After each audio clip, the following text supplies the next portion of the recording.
বিসমিল্লাহির রহমানির রহিম। প্রিয় নেতৃবৃন্দ, সহকর্মীবৃন্দ, সকল শরণার্থীগণ, আসসালামু আলাইকুম। প্রতি বছর মে মাসের এই দিনটি আমাদের পরিবারে আসে এক বেদনা বিধুর স্মৃতি নিয়ে। এই দিনে শুধু আমাদের পরিবার নয়, বরং সমগ্র দেশই হয়ে উঠে পড়েছিল বেদনার্ত ও অভিভাবকহীন। আমাদের প্রিয় মাতৃভূমি বাংলাদেশের জন্মের সাথে জড়িয়ে থাকা এক অবিচ্ছেদ্য নাম শহীদ প্রেসিডেন্ট জিয়াউর রহমান, যে চট্টগ্রাম থেকে স্বাধীনতার ঘোষণা করে তিনি এ দেশের সাথে তার নাম অবিচ্ছেদ্য করেছিলেন।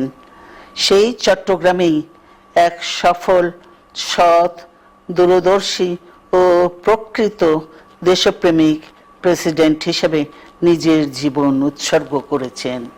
এদেশে গণতন্ত্র, স্বাধীনতা, সংবাদপত্র ও বিচার বিভাগের স্বাধীনতা, স্বনির্ভরতা ও উন্নয়ন এবং নিজস্ব জাতীয়তাবাদ সৃষ্টির অনন্য রূপকার শহীদ জিয়া, যে গণতন্ত্র প্রতিষ্ঠা আর সার্বভৌমত্ব রক্ষার লড়াইয়ে তিনি শাহাদাত বরণ করেছেন, সেই গণতন্ত্র নিরবচ্ছিন্ন যাত্রা আজও বাধাগ্রস্ত হচ্ছে প্রতি পদে পদে।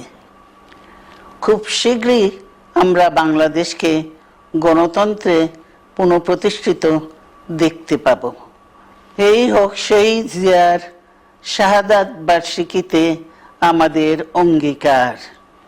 এই লক্ষ্যে সুশৃঙ্খলভাবে এগিয়ে চলার জন্য আমি বিএনপির সকল পর্যায়ের নেতা কর্মী ও দেশবাসীর প্রতি আহ্বান জানাচ্ছি।